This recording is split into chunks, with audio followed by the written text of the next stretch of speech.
The way you hold your knife, the way we danced till 3, the way you changed my life.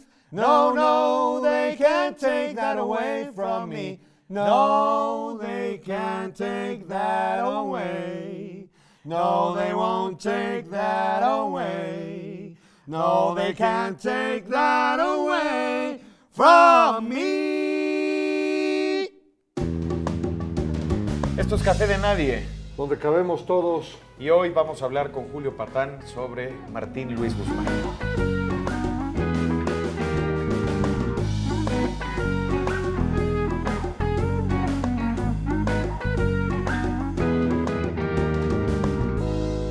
Julio Patán es ensayista, periodista cultural, ha trabajado en múltiples medios de edición.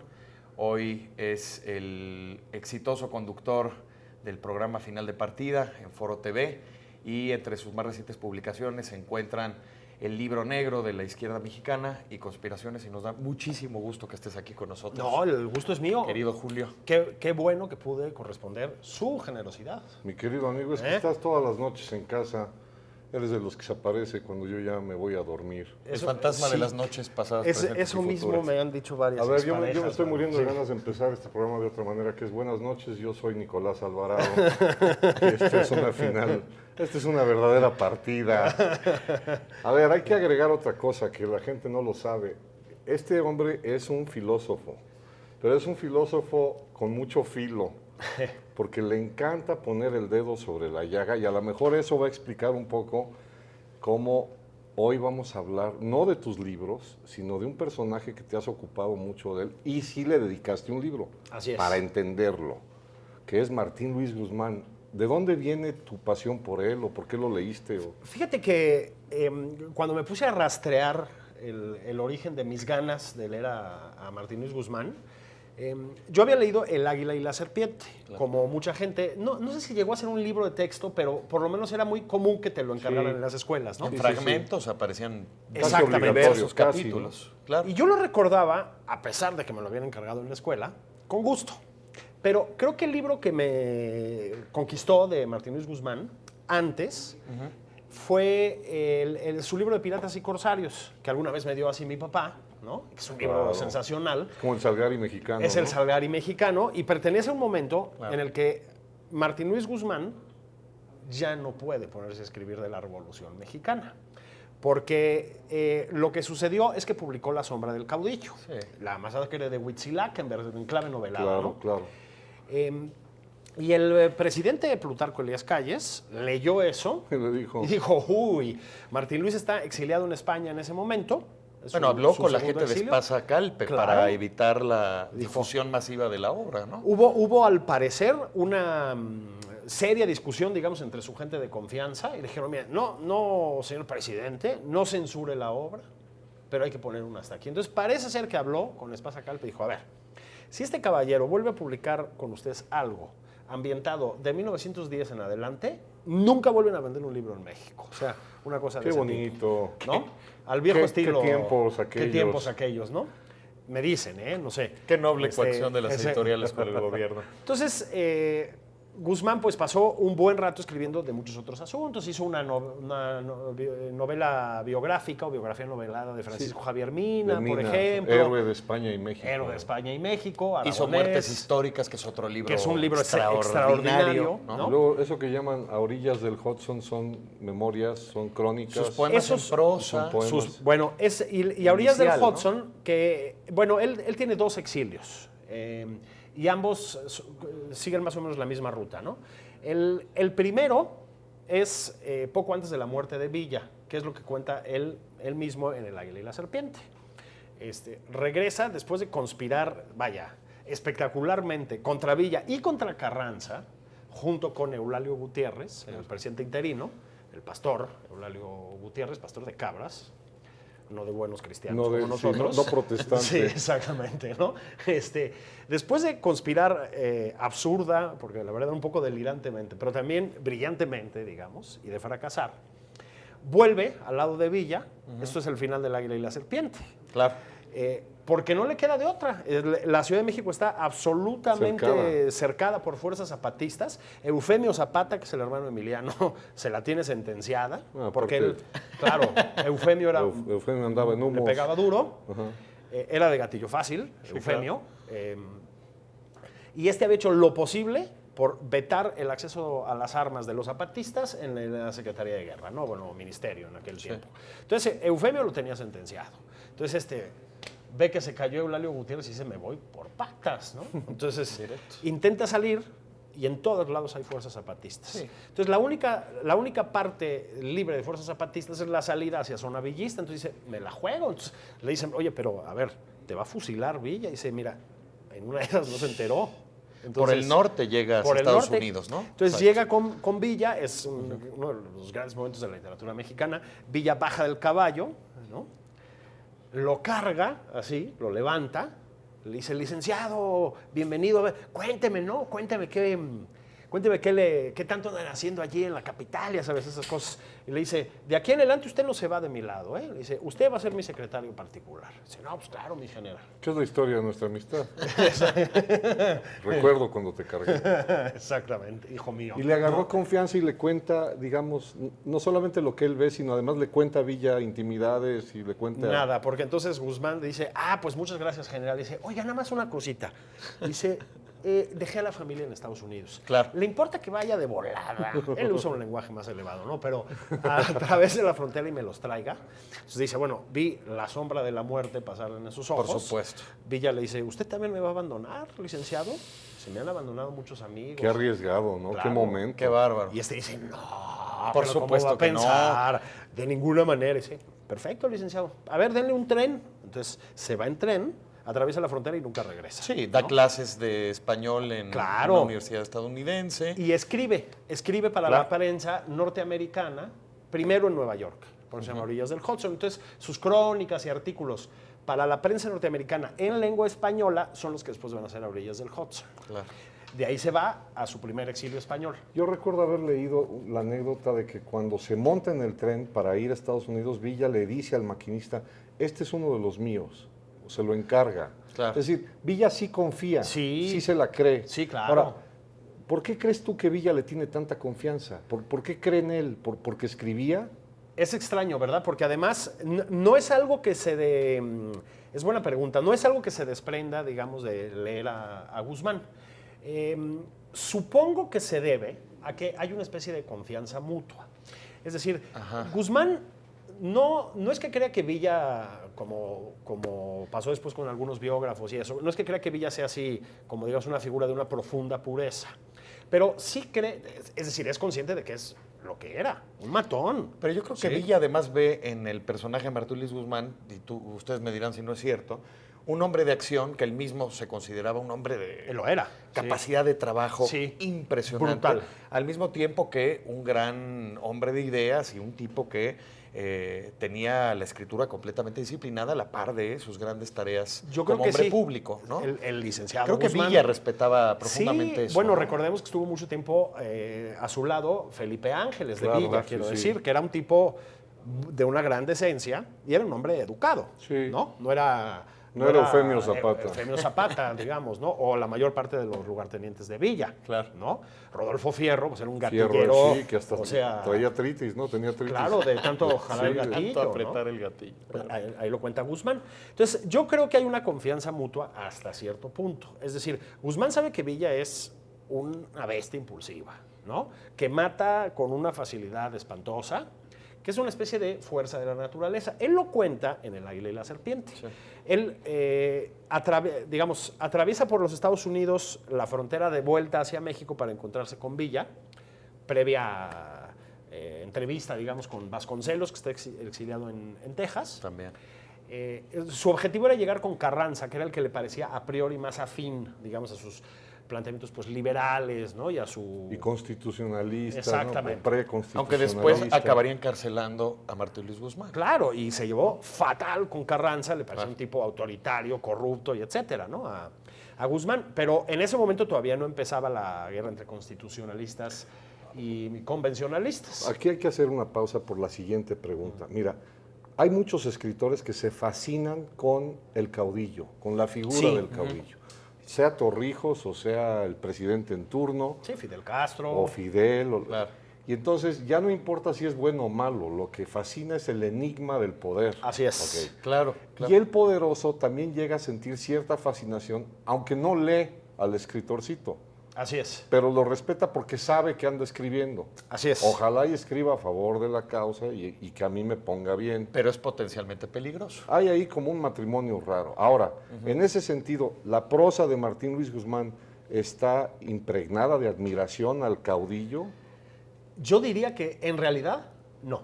Es decir, tiene una fascinación crítica por los caudillos y esto se va a repetir. El Águila y la Serpiente, de hecho, es un bombardeo contra todos los caudillos de la Revolución. Como una denuncia tras otra. Tras ¿no? otra. O sea, Obregón lo llama payaso, con Carranza nomás no puede, ¿no? Y con Villa, bueno, con Zapata, o sea, la opinión que tenía de Zapata era...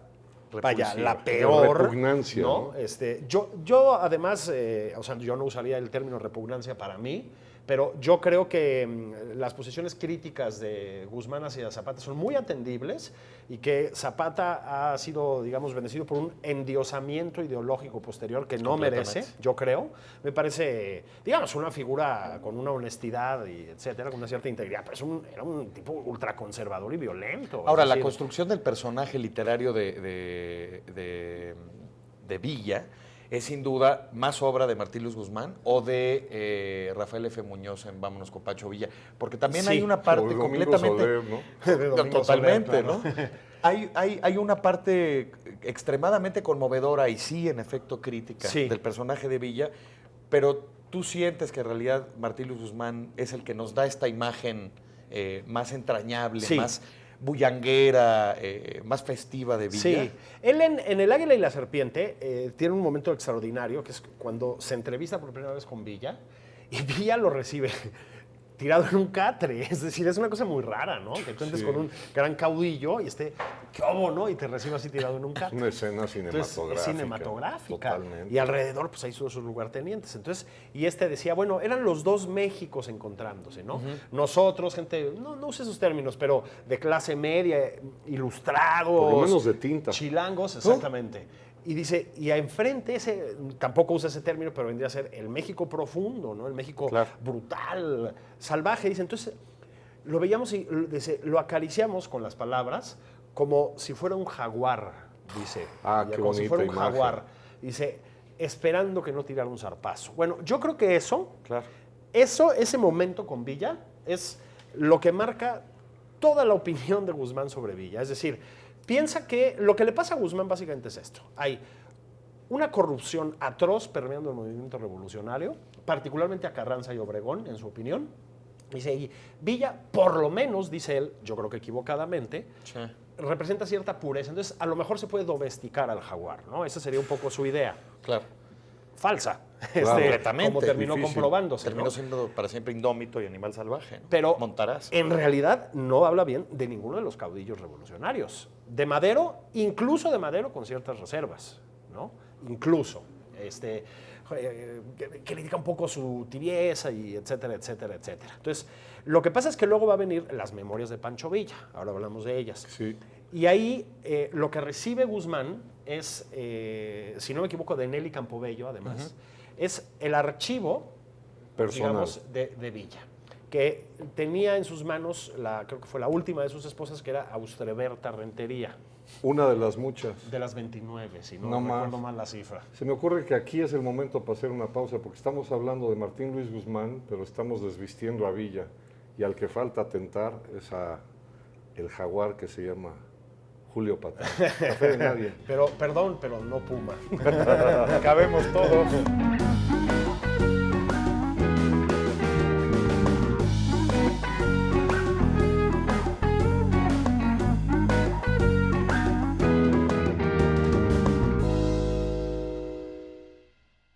Estamos en el Café de Nadie con el fantasma de Pancho Villa, narrado por Martín Luis Guzmán, pero además explicado, para que todos lo entiendan, por Julio Patán. Que como que decía antes de que cortáramos, Tú me decías el jaguar y yo decía, sí, pero no el puma. No quiero ganarme el estigma de la gente que nos ve. Estudié en la UNAM, feliz, orgullosamente, pero no le voy a los Pumas. Pero yo mencionaba lo del jaguar porque yo quería plantear precisamente que creo que así como te regalaron a Martín Luis Guzmán para leer de piratas y corsarios, eso ayudó a forjarte una manera de pensar. Porque has sido tú muy crítico. Por ejemplo, hace rato hablabas de Zapata, que no lo idolatras como el resto de los mexicanos, Así que es. ciegamente lo idolatran. También con Villa hay una idolatría ciega. Sí. Y es bastante inconsciente, porque las personas que lo han estudiado de pronto te dicen, oye, cuidado, No, bueno. no era el bonachón que lloró y que le cambió la calle de Madrid. No solamente era eso, también era un tipo que mataba. Exactamente. Una máquina de matar. Que eso pasa con el Che. Y a lo mejor eso conecta con tu libro negro de la izquierda. Sí, claro.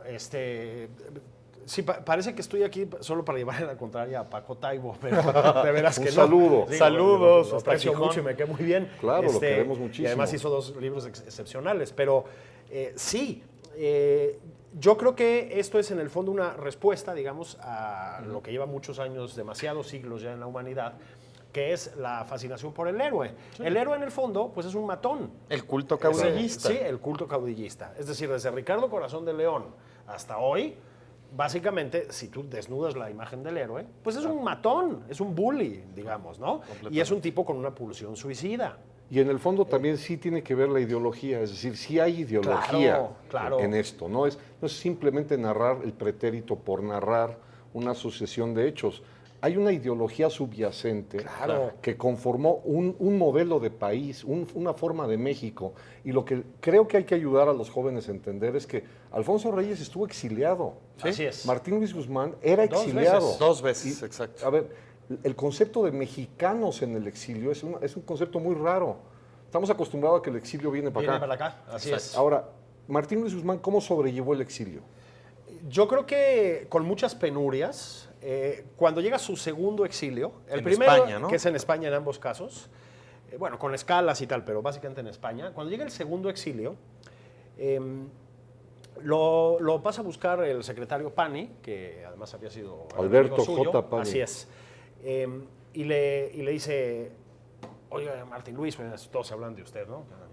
Me manda a decir el señor presidente, básicamente, que era Obregón, dice que pues va a tener que disculparse públicamente por lo que ha estado publicando y diciendo. Dice, porque pues si no, no responde por su vida técnicamente, ¿no? Entonces Guzmán dice, bueno, a ver, no puedo hacer eso, es decir, lo único que no puedo hacer es eso. Retractarme. Dice, pero le propongo lo siguiente. Dice, ¿qué le parece que el señor presidente me permite que me exilie? Claro. Entonces el otro dice, yo creo que el señor presidente va a estar complacido con esta posibilidad, o sea, todo así muy formal. Dice, bueno, oiga, pero mire, y ahí le dice, ¿no? El exilio es una cosa muy cara. Dice, ¿qué le parece que el Estado mexicano me proporciona una especie de beca, digamos, para mis años de exilio? Yo creo que no va a haber inconveniente.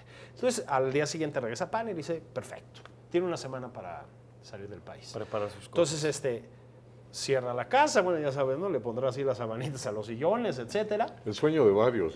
Bueno, hago confesión. por otro lado, ¿no? Quizás no con una amenaza presidencial, no, pero preferimos ¿no? salir por solo con artículo beca, ¿no? 7. Sí, Exacto. solo con Saludos beca, a la ¿no? Secretaría de Relaciones Exteriores. Saludo a Aquí, la Cancillería. para lo que se les ofrezca, ¿no? ¿no? Y lo que hacen es, en el momento de la salida le dicen, bueno, me olvidé comentarle un detalle, mire, la beca pues no es una beca, ¿no? Es una renta. ¿Una renta por qué? Por su periódico. Tenía un periódico y además una estación de radio, digamos. Entonces, básicamente el Estado mexicano absorbe el periódico, le empiezan a pagar y después lo acusan de haber estado, me parece que en Francia o en Italia, buscando armas para la oposición a Obregón, cosa que era por supuesto falsa, y le retiran también el subsidio y se quedan con el periódico. Entonces, ¿Era Tiempo el periódico? Exactamente. Era Tiempo. Sí.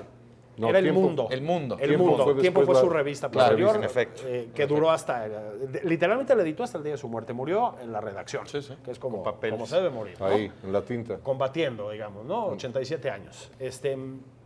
Bueno, se va a España. En el primer exilio le había pasado muy mal. Había publicado en un semanario que, si recuerden, se llamaba España, que dirigía un tal Manuel Azaña, nada menos. Nada menos. Una columna compartida con un tal Alfonso Reyes, semanal donde hablaban de cine.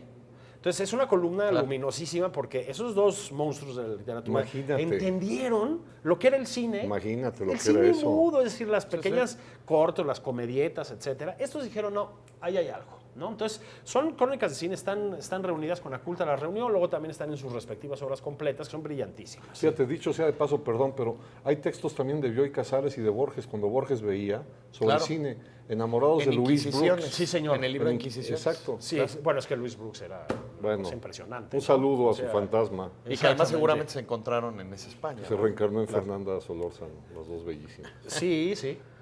Hay una El peinado hay a la una Garzón. afinidad ahí El estética, peinado a la sí, señor. Garzón. Sí, ¿Y señor. cuál es su relación con el medio literario español? Bueno, entonces, de por la aquel vía de entonces? Manuel Azaña, tiene contacto con cierta parte de la generación del 98. Ahora, también España está acercándose a la República, a la Primera República. Está en ebullición. Está en ¿no? ebullición y Azaña pues, es una figura central en ese contexto. Azaña era un gran escritor. Yo creo que de una naturaleza un tanto, no lo digo despectivamente, pero un tanto conservadora en términos estéticos, digamos. O sea, es muy clásico, digamos. Pero es un gran escritor, Manuel Azaña, y es un intelectual muy importante. Entonces, pues inmediatamente Guzmán vuelve, digamos, a ese entorno y creo que él tampoco abunda demasiado, pero creo que tiene una caída más en blandito. Va a ser fundamental en el periodo de la República Española Martín Luis Guzmán. Claro. Va a trabajar brazo con brazo con Azaña, le llamaban el generalito en los periódicos españoles a Martín Luis. A Martín Luis.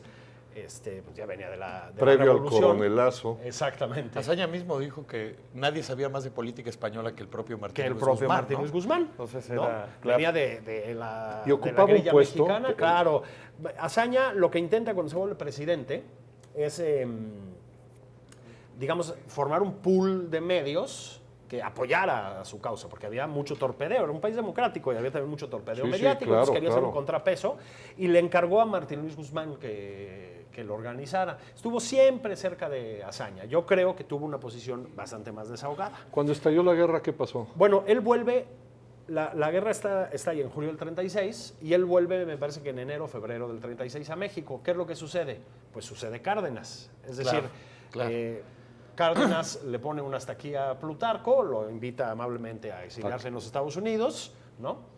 Pacifica el país, eso hay que concedérselo a Cárdenas, que es otra figura con la que tengo Tienes ahí mis más y mis menos, a veces digamos. desvelos. Y mandan llamar a Guzmán, ¿no? Dicen, bueno, ya puedes volver, digamos, ¿no? Se acabó la sombra. Es como un párrafo de los relámpagos de agosto de Ibargüengoitia, Sí, ¿no? sí, totalmente. Entonces él vuelve, deja a la familia todavía, porque bueno, tienes que venir, instalarte y etcétera, y estalla la guerra civil. Entonces tiene que volver a España. Creo que la familia estaba de vacaciones en Francia, una cosa por el estilo, y traérselos de regreso. Lo digo porque no era el vuelo de Iberia. O sea, No, había claro que que ser no. barquito. Sí, No, en era barco. mucho más amable. Era más amable, sí. Pero él regresa por razones sí. de familia, Claro. por su familia. Regresa por su familia. ¿O iba con y- algún y encargo yo- de Cárdenas? No que yo sepa. O sea, hasta donde yo sé, vuelve por la familia, ¿no? Ese Guzmán, digamos, ese es un parteaguas, ¿no? Guzmán hasta ahí es un rebelde. Es decir, se opone a Porfirio, apoya a Madero, pero es crítico con Madero. Sí. Es crítico con toda la guardia revolucionaria, incluido Villa, aunque se pone del lado de Villa, al Sí. que por otro lado feroz abandona después. enemigo de Obregón. De Obregón, muy amigo de Adolfo de la Huerta, eso sí, y de Sí. Eulalio Gutiérrez en su momento. Pero es un tipo, es un inconforme, ¿Y es un libertario, dirías? absolutamente. Yo creo que es el mejor espíritu del liberalismo, que es algo que también se le debe en alguna medida al porfiriato, es decir, eso también prosperó Bueno, en ahí el porfiriato. generaron varios. Por eso es que es tan raro un personaje tan decente como Aguirre. Sí. De la sombra del caudillo. Sí, ¿no? totalmente. Que es una fusión, como lo sabemos bien, entre Serrano y de la Y de Huerta. la Huerta, ¿no? exactamente. Pero cómo se unen en un personaje verdaderamente conmovedor, Sí. ejemplar, claro, con diversos titubeos, pero es un personaje que no se parece a todos los otros que están llenos de luces y sombras. Exactamente. Es el único que persigue, digamos, un ideal más cierto. Va como ascendiendo, ¿no? Porque Serrano era un tipo atroz. Serrano, de hecho, no solo era corrupto y etcétera, sino que intentó ejecutar a Guzmán en su segundo exilio. Serrano es secretario de guerra, bueno, Ministro. ministro se llamaban entonces todavía. Qué ¿no? justicia poética. Imagínate. entonces, Entonces, toma el tren con permiso de Obregón, ¿sí? Para cruzar la frontera y luego agarrar un barco desde los Estados Unidos y lo detienen en la frontera o cerca de la frontera. Entonces lo bajan y dicen, sí, que se espere aquí. Sí, ¿por qué me espero aquí? Pues, espérese, ¿no? Que se espere. Falta un sello. Hay instrucciones del ministro. Hay un recado. Entonces se le acerca un oficial de rango menor y dice, a ver, usted no se acuerda de mí, ¿verdad? Dice, no. Dice, mire, a mí me iba a fusilar el general Villa y usted intercedió por mí, por algunos compañeros y logró salvarnos la vida. Le aviso que lo van a pasar a fusilar. Entonces lo cuenta así Guzmán, entonces dice, ¿qué hacemos? Pues qué agua de azar, ¿no? Sí, entonces... Literalmente, entonces, hirviendo. claro, todo esto es contado por Guzmán, entonces... Claro. Tal vez esté un poquito embellecido como corresponde, ¿no? Claro. Pero entonces Guzmán le dice, no, pues lo dejo a su criterio, etc. Dice, bueno, por supuesto, lo voy a dejar que se suba al tren y escape, y etcétera. Dice, pero mi pregunta es, ¿me debo levantar en armas o no? Entonces, y Guzmán le contesta, eso tiene que decidirlo usted, ¿no? Claro. Eso ya es tu una cuestión bronca. de criterio, ¿no? Oye, a ver, paréntesis. Sería muy conveniente apuntalar. El personaje ya hipnotizó a más de una persona que ni sabía nada de él. Ese es uno. Dos, es un nombre bastante común, pero poco leído. Sí. Pero entonces, para poder enganchar a la gente a que lo lea, habría que decir tu opinión como escritor. Es decir, ¿era un gran escritor? No, gran escritor. O sea, es uno de los grandes prosistas en lengua española. Seguro. De cuando quieras, ¿eh? Seguro. Y del país que quieras. ¿Y, Es decir, y qué es lo que a ti te hipnotiza de él? Es decir, sus crónicas son jugosas, veraces, puntuales, no son aburridas, no es tedioso. son como crónicas de corresponsal de guerra siempre. Es decir, tienen ese gancho, desde luego. Sí. Es decir, es un hombre atento a la trama. La trama puede ser la masacre de Huitzilac, que todo el mundo conocía porque había salido en la prensa. Sí, sí. Eso fue La sombra del caudillo. O puede ser El águila y la serpiente, que aunque, digamos, él mismo la catalogaba como una novela, pues es una gran crónica de su paso por la revolución, ¿no? Claro. Es un tipo que sabe narrar. Es decir, Y hay que es un leerlo. novelista. Hay que leerlo. Es una de las grandes prosas, además, de la lengua española y Indudablemente. muy atípica en el contexto mexicano, también como la de Alfonso Reyes, que tiende a un barroquismo, lean sino a Vasconcelos, que también es otro gran escritor. Es un tipo muy contenido para la prosa, muy elegante, muy de formas clásicas. Con una digamos, mirada, como tú lo has sugerido, cinematográfica, además Muy en todos sus cinematográfica. cuadros narrativos, ¿no? Sin Bueno, duda. A mí me toca meter aquí la cuña de la hora. Y entonces lo voy a hacer de la manera más elegante posible. Julio Patán es muy buen escritor. Y estábamos hablando de Eres un un gran caballero. escritor que se llama Martín Luis Guzmán. A Martín Luis Guzmán hay que leerlo, pero también hay que leer a Julio Patán, entre otras Eres cosas un por lo caballero. siguiente. Julio Patán ha trabajado en España y le fue muy bien. Son pocos los que han triunfado fuera de México y uno de ellos es Juan García de Oteiza, a quien le mando un abrazo, que fue el único mexicano que llegó a dirigir una editorial en España y este programa está dedicado a él. Sí, señor. Yo trabajé un poquito con él en Madrid Yo lo porque sé, coincidimos. lo sé, así que un mi chamba era abrazo otra. en donde quiera que esté. Y Abrazos esto fue grandes. El Café de Nadie. Donde cabemos absolutamente y revolucionariamente todos. Nos vemos la próxima.